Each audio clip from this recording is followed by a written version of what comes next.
Alhamdulillah, segala puja dan puji hanya milik Allah Subhanahu wa ta'ala yang telah mempertemukan kita di masjid ini.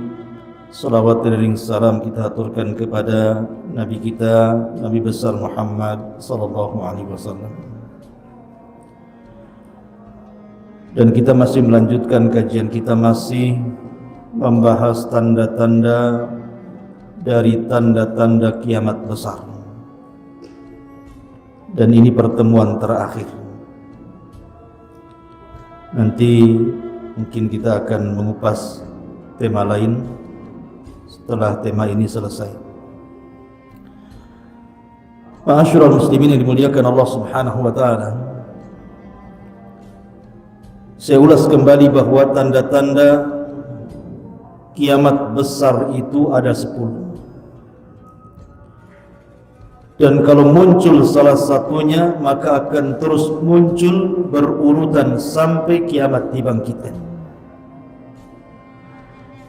Yang pertama sudah kita bahas, khurujud Dajjal, munculnya Dajjal.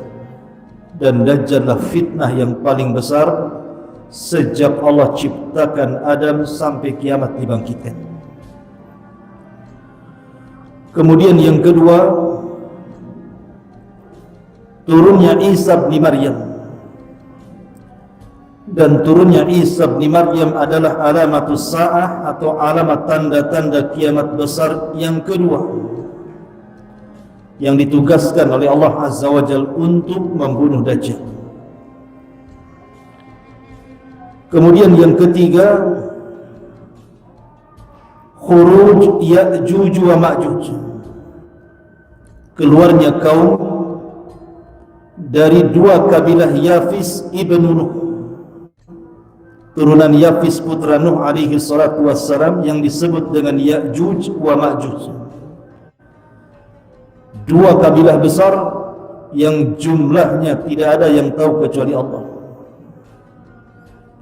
Maka ini 3 tanda dari tanda-tanda kiamat besar.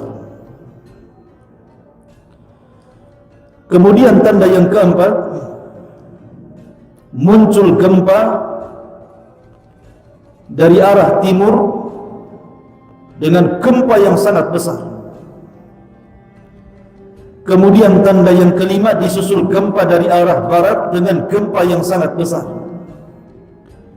Kemudian yang keenam, gempa di Jazirah Arab, yang disabdakan Nabi sallallahu alaihi wasallam, khasfun bil masyriq wa khasfun bil maghrib wa khasfun bi jaziratil arab.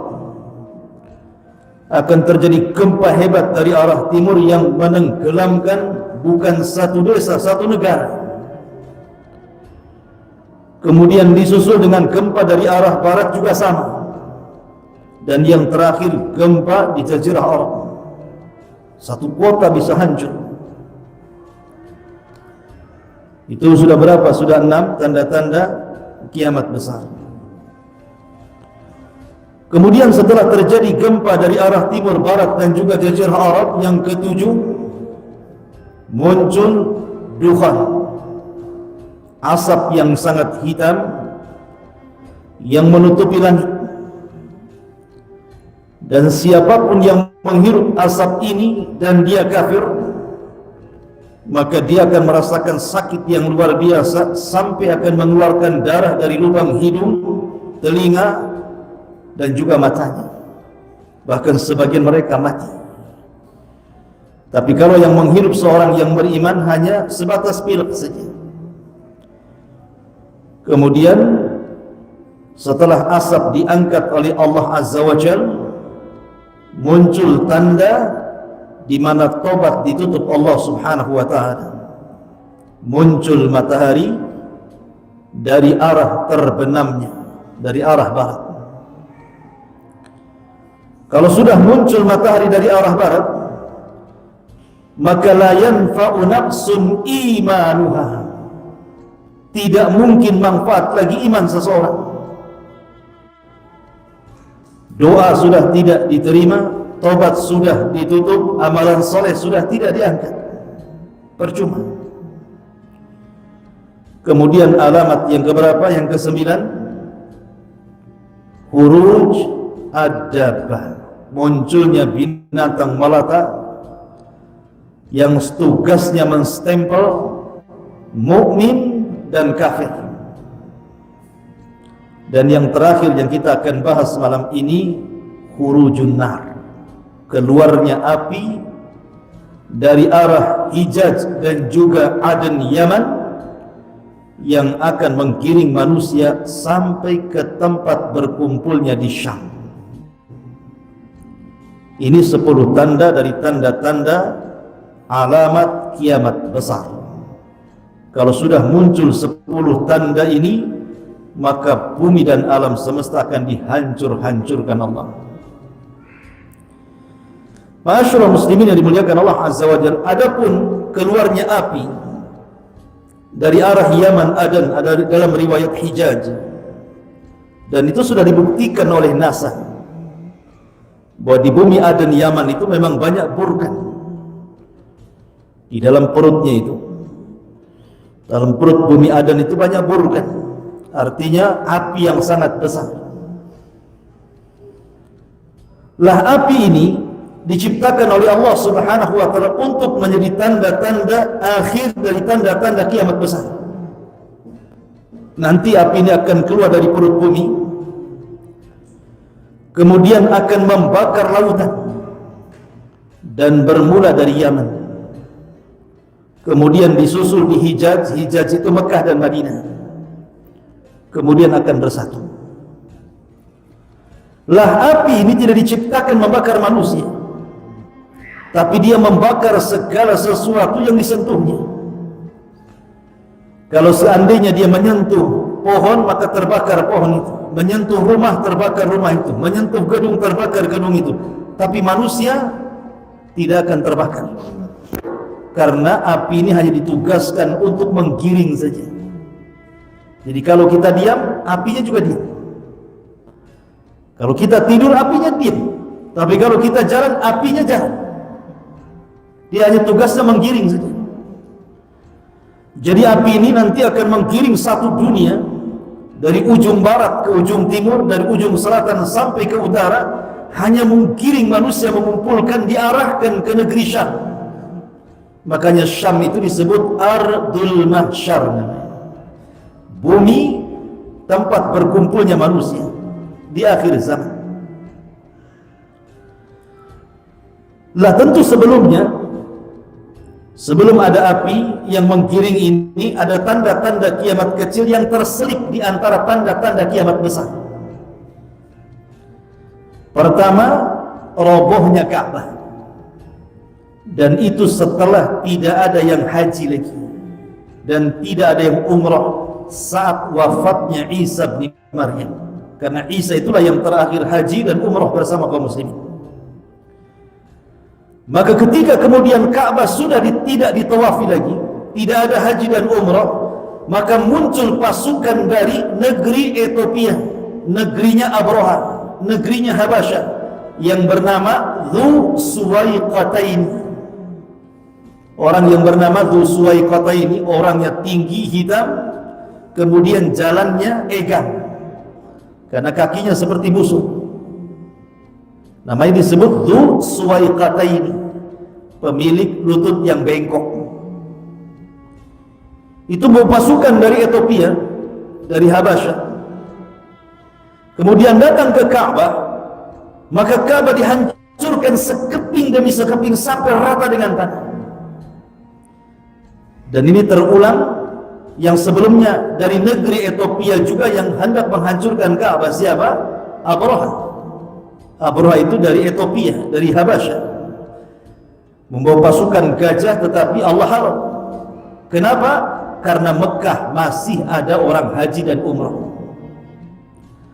Tapi ketika kemudian Ka'bah sudah tidak ditawafi lagi, maknanya tidak ada haji dan umrah nanti di akhir zaman, maka akan muncul pasukan dari negeri Habasyah, Ethiopia, dipimpin oleh Dzu Suwaiqatain. Di tangannya ada palu besar, kemudian mencongkel Ka'bah sebata demi sebata sampai rata dengan tanah. Kemudian digali, dan diambil pembendaharaan isinya. Emas-emas yang di bawah Ka'bah itu semua diambil.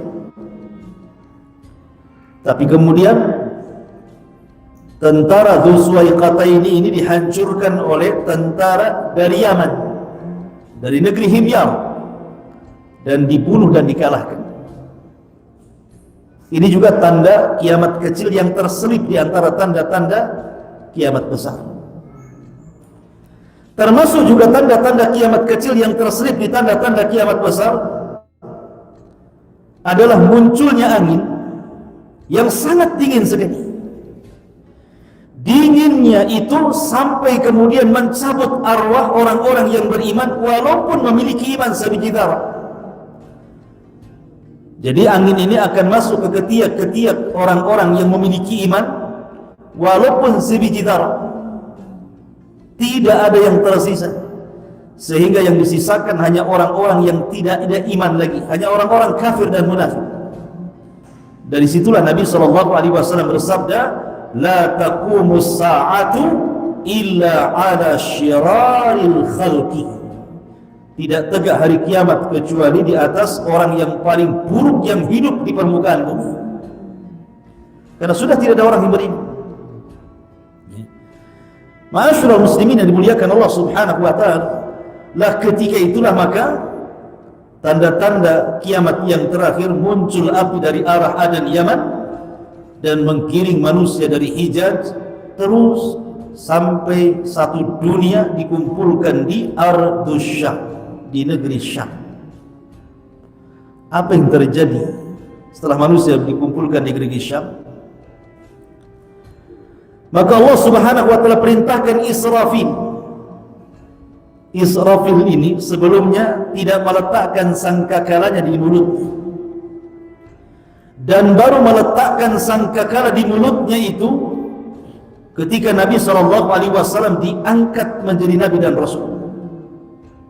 Jadi ketika Rasul diangkat jadi Nabi dan Rasul, mulailah moncongnya sangkakala itu diletakkan di mulut Israfil.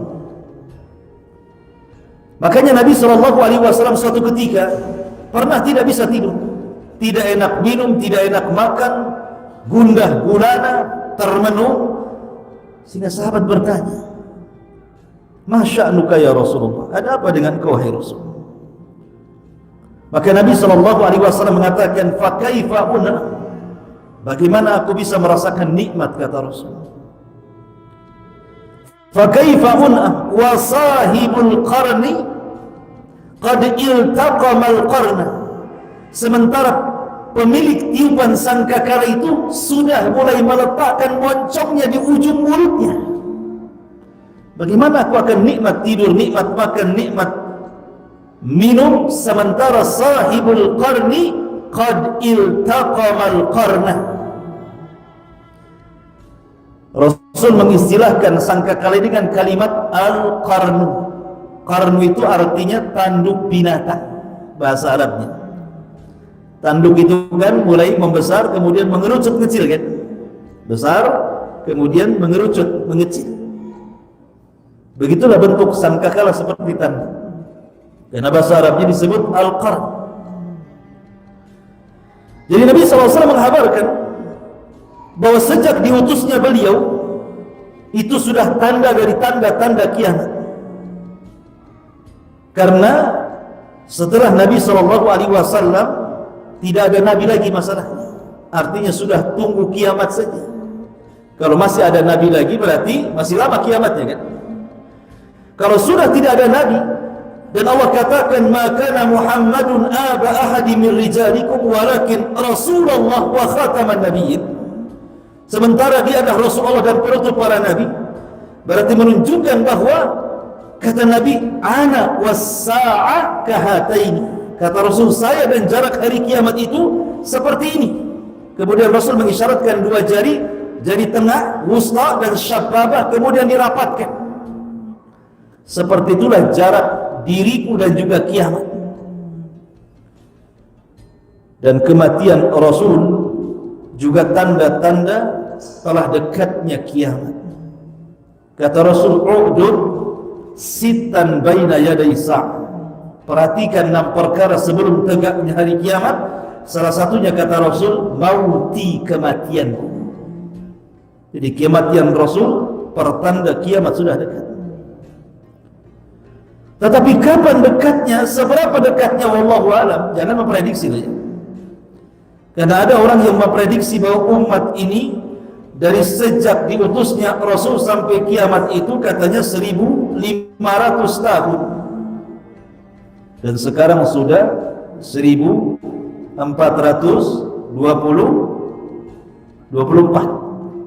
43, berarti sisa berapa tuh? 7 tahun. 7 tahun lah. Kan 1443 kan? Berarti 1443 dari 15 dikurangi 1443 kan sisa 7 tahun. Hah? 7 tahun? Hah? 57 tahun lagi mau kiamat kita. Dari mana ya Allah ya Rabb? Ya. Kok bisa memprediksi 1500 tahun? Masyaallah muslimin, kalau seandainya penetapan hari kiamat itu ada sesuatu yang sangat penting, tentu Nabi SAW tidak mungkin meninggalkan sebuah penjelasan di waktu yang sangat dihajatkan.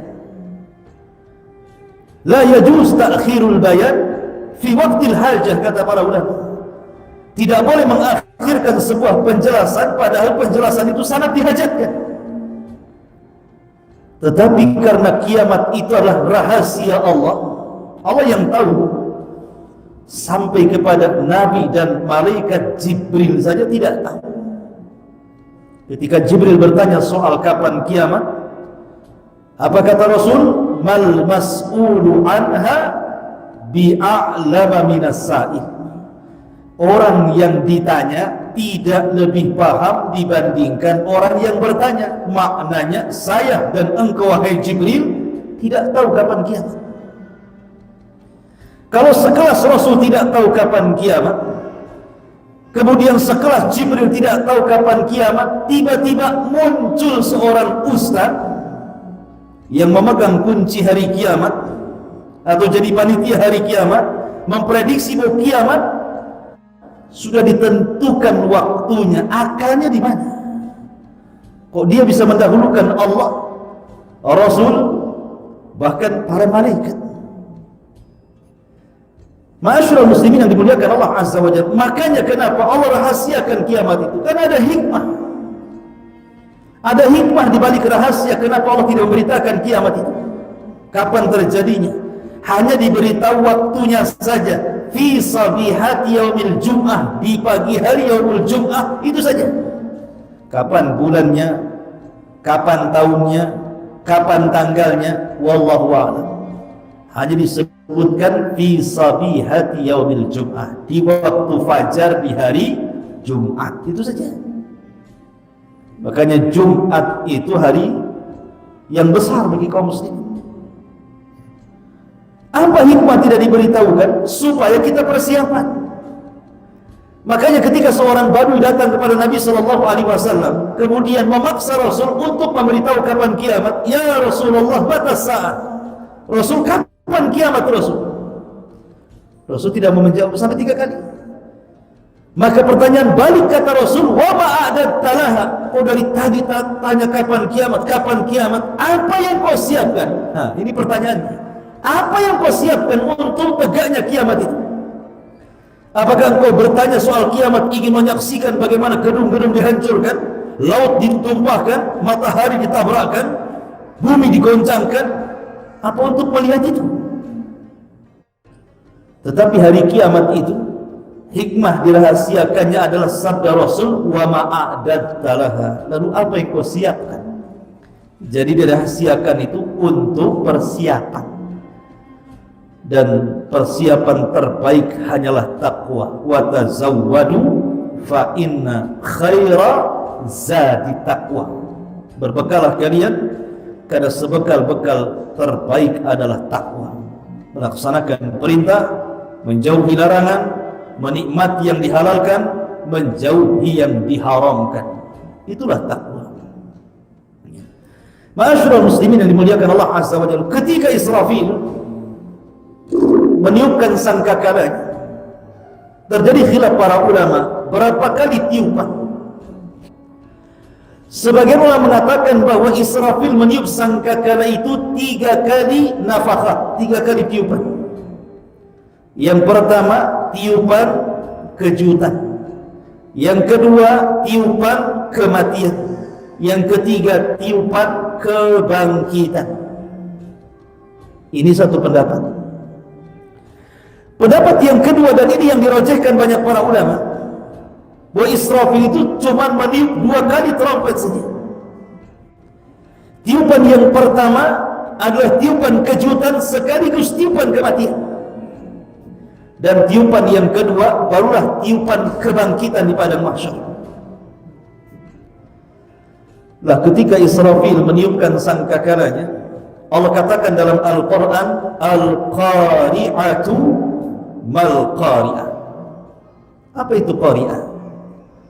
Qari'ah itu suara yang keluar dari moncong sangkakala yang ditiup Israfil. Dalam bahasa Arab itu Qari', suara yang mengetuk dengan keras itu disebut Qari'.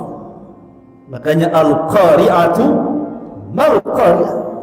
Wa ma adraka mal qari'ah yauma yakunun nasu kal farashil mabthus.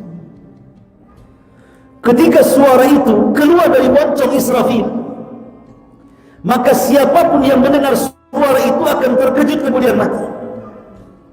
Jadi suara itu akan terus mencari manusia yang hidup, mencari jin yang hidup, mencari malaikat yang hidup. Setiap kemudian terdengar suara, mati. Terus berjalan suara ini, setiap terdengar mati, terdengar mati, terdengar mati. Begitu.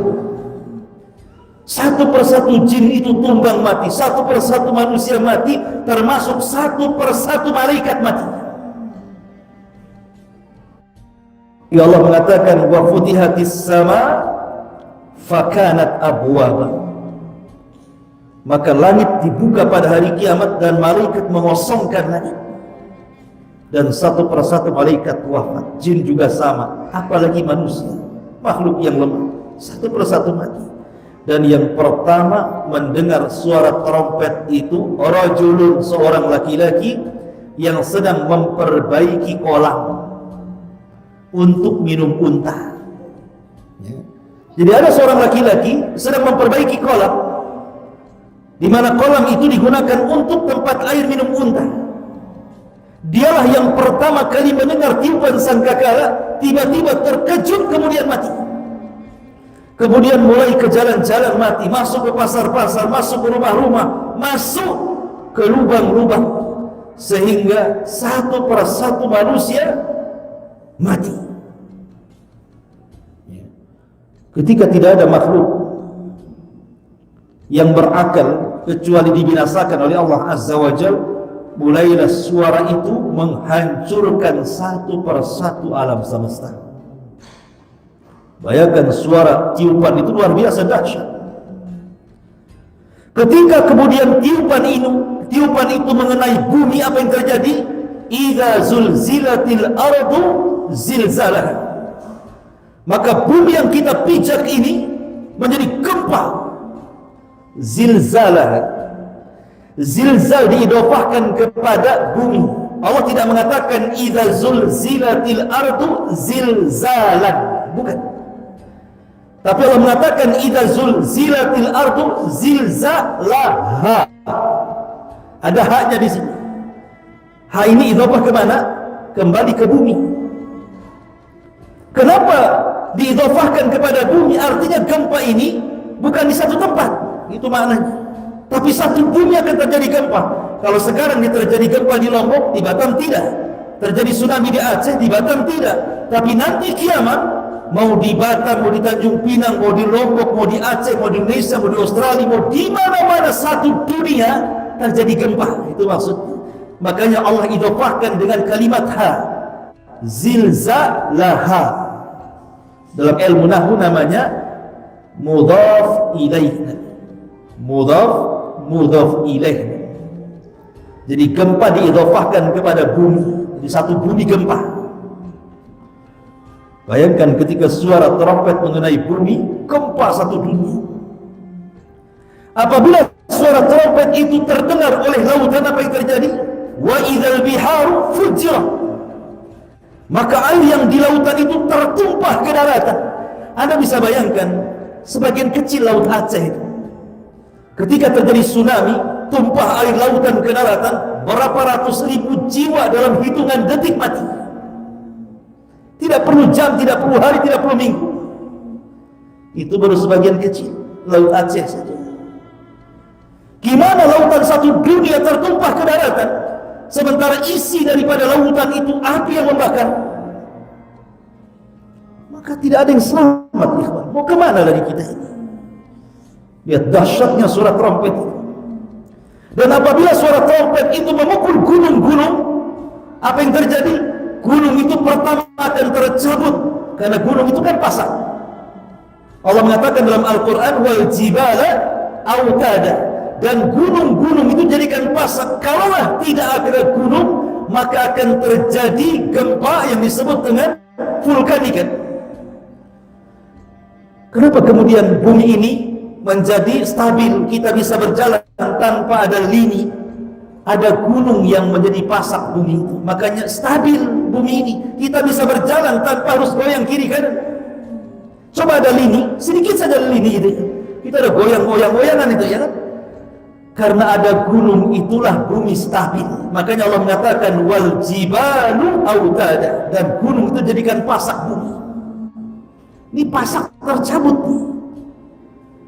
Apabila pasak tercabut ini, kemudian gunung pun geser, kemudian keluar dari pasaknya, kemudian tiba-tiba gunung terbang ke atas, kemudian di langit diadu-adukan satu gunung dengan yang lainnya. Apa yang terjadi?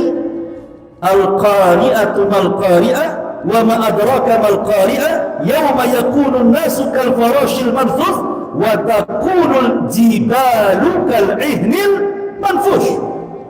Bayangkan Allah mengatakan gunung itu seperti kapas. Antum ambil kapas, taruh di kipas, gitu kan? Hambur-hambur kemana-mana. Jadi awalnya tercabut, kemudian tergeser, kemudian terangkat, kemudian diadukan, kemudian jadi pasir, balik lagi ke bumi.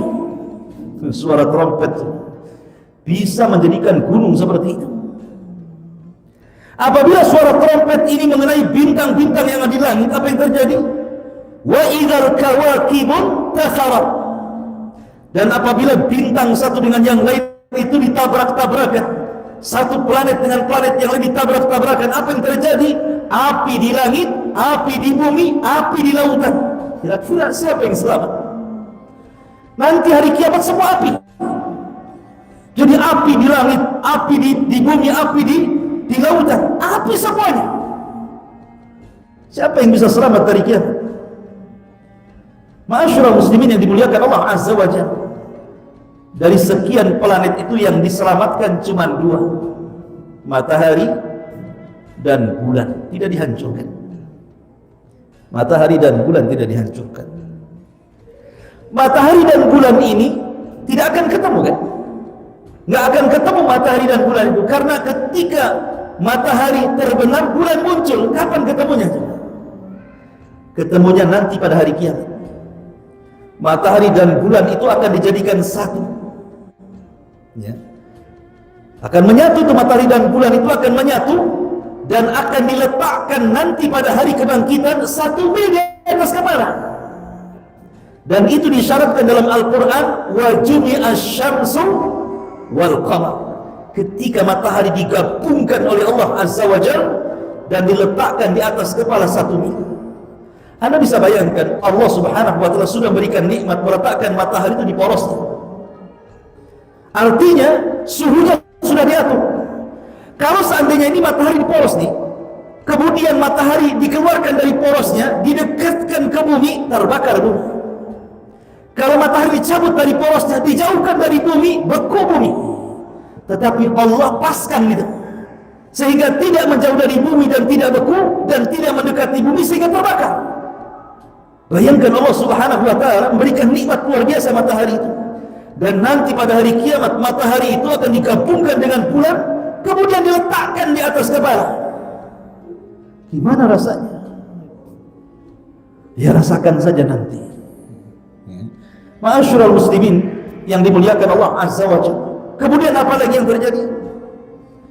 Apabila tiupan sangkakala terkena, makhluk-makhluk yang ada di langit, para malaikat satu persatu berjatuhan tumbang, meninggal. Ketika itulah Allah Subhanahu wa taala genggam bumi dan Allah melipat langit seperti melipat kertas. Langit itu kayak kertas digulung-gulung. Gitu ya.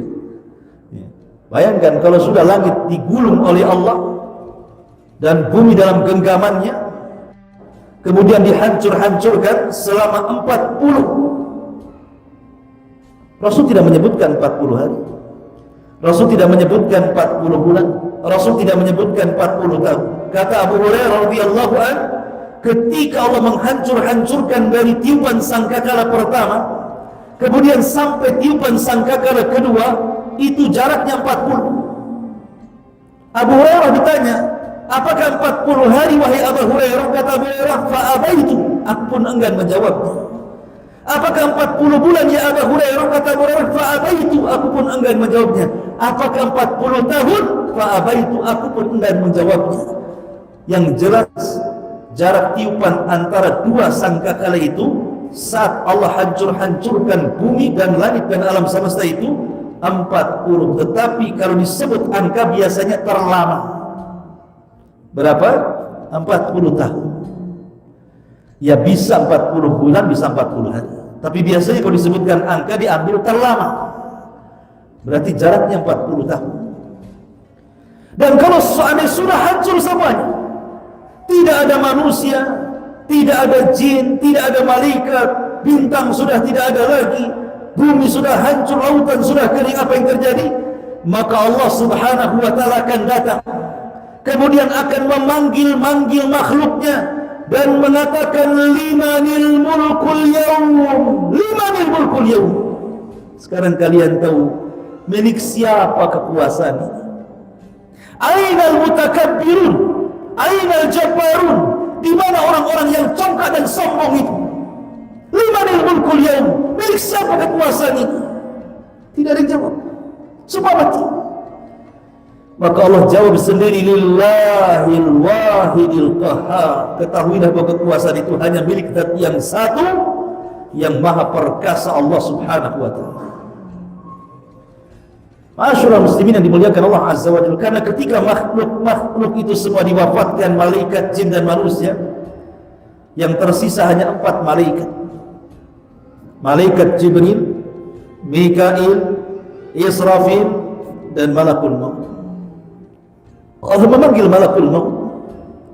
Siapa lagi yang tersisa yang belum kau cabut nyawanya? Maka Malakul Maut mengatakan, semua sudah wahai Allah. Malaikat semua sudah wafat, jin semua sudah wafat, manusia sudah wafat, kecuali Jibril, Mikail dan Israfil. Maka Allah katakan kepada Malakul Maut, cabutlah nyawa mereka bertiga.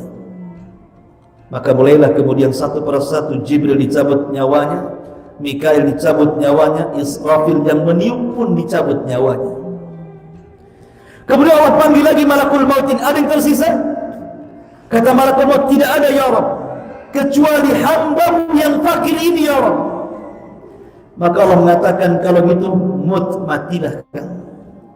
Maka kematian pun mati. Malaikat yang suka mencabut nyawa, dicabut nyawanya oleh Allah. Tidak ada lagi makhluk yang hidup di permukaan bumi. Di situ Allah Subhanahu wa taala firmankan, yauma tubaddalul ardu ghairal ardi. Pada hari di mana Allah ganti bumi yang kita pijak dengan bumi yang baru. Apakah maknanya bumi yang kita pijak ini hilang, kemudian Allah ciptakan lagi bumi yang baru? Bukan itu. Bumi yang baru tetap bumi yang lama, cuman dirubah bentuknya. Kata para ulama tafsir, ketika mentafsirkan ayat yauma tubaddalul ardu ghairal ardi was samawati matwiyatun bi yamini akhir ayat, maksudnya bumi yang tadinya mukarrah, yang tadinya bulat itu, Allah akan hancurkan dan Allah akan datarkan. Sekarang bumi itu ada yang meninggi, ada yang rendah, ada bukit, ada gunung, ada lembah. Tapi nanti bumi akan dihancurkan, kemudian dihamparkan, sehingga tidak ada yang meninggi, tidak ada yang merendah, tidak ada bukit, tidak ada gunung, tidak ada lembah, semua rata. Dan tidak ada maklam alamat, tidak ada alamat. Artinya kalau sekarang kan ada tanda ke Nagoya, ke Jodoh, ke mana, ada tandanya sekarang. Ada tandanya ini RT sekian, kelurahan sekian. Nanti tidak ada, dan bumi akan kembali berwarna putih seperti tepung, seolah-olah tidak pernah dipinjak maksiat lagi. Ketika itu manusia dibangkitkan oleh Allah Azza wa Jalla pada tiupan sangkakala. Setelah Allah kemudian bangkitkan Israfil dan disuruh meniupkan kembali sangkakalanya, maka manusia akan dibangkitkan. Yuhsyarun nas yaumal qiyamah khufatan uratan ghullan buhman, kata Rasul. Pada hari kiamat Allah akan bangkitkan manusia. Pertama urah, tidak pakai baju. Kemudian khufat, tidak pakai sandal. Kemudian ghurlan, tidak dikhitan. Kemudian buhman, tidak membawa satu pun harta di badan. Lalu apa yang dibanggakan? Ya, apa yang dibanggakan? Artinya mau anda bekas presiden, mau anda bekas menteri, mau anda bekas pengusaha orang kaya, ketika nanti dibangkitkan, pertama tidak pakai pakaian, kedua tidak dikhitan, ketiga tidak pakai sandal, dan tidak memiliki harta di badan satu helai pun, seperti bayi yang baru lahirkan. Lalu apa yang dibanggakan? Maka Abdul Aziz Umar bin Abdul Aziz mengatakan, halaka anni sultani, ma aghna anni maliyah, halaka anni sultani. Duhai kiranya harta yang kubanggakan, apalah manfaatnya? Jabatan yang selama ini kuagung-agungkan, tidak pun ada manfaatnya. Karena pada hari itu semua sama. Semua sama. Jangan lagi ketika dibangkitkan, manusia ketika wafatnya semua sama. Ya kan? Karena manusia itu punya kemuliaan kalau terangkai dari dua. Pertama, ruh dan jasad. Kalau ruh dan jasad masih menyatu, orang itu masih punya kemuliaan. Masih pakai baju bagus, bintangnya diletak-letakkan kiri kanan, ya kan? Masih punya mobil, mobilnya bagus, masih punya rumah. Itu kalau ruh dan jasad masih disatukan. Coba kalau dipisahkan ruh dan jasad itu, di mana jasadnya dicabut ruhnya, apa yang terjadi? Dia jadi bangkai, jadi mayat. Pakaiannya seragam, semua warna putih, warnanya putih semua, tidak ada mayat itu dibungkus pakai kain batik, itu ada ceritanya. Semua putih, kain kafan harganya murah, bisa dikoyak. Ke kuburan saya pakai keranda, pakai mobil ambulan kan itu, ambulan partai yang mengantarkan. Sampai di kuburan apa yang terjadi? Ditinggal oleh keluarganya, hartanya jadi rebutan anak warisannya. Lalu apa yang dibanggakan? Itu baru mati, gimana hari kiamat? Masyaallah muslimin yang dimuliakan Allah Azza wa Jalla, intinya bahwa ketika manusia dibangkitkan itu, maka yang pertama kali dibangkitkan siapa?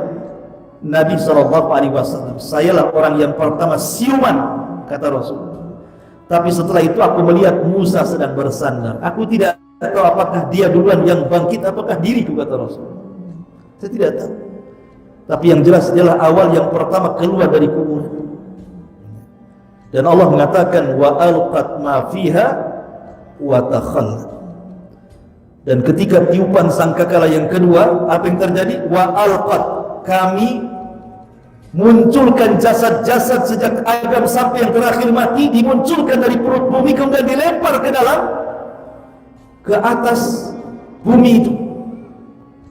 Dalam riwayat wa akhraj, dalam ayat yang lain wa akhrajatil ardu athqalaha, dan kami keluarkan beban-beban beratnya dari perut bumi, kemudian diletakkan di dasar bumi.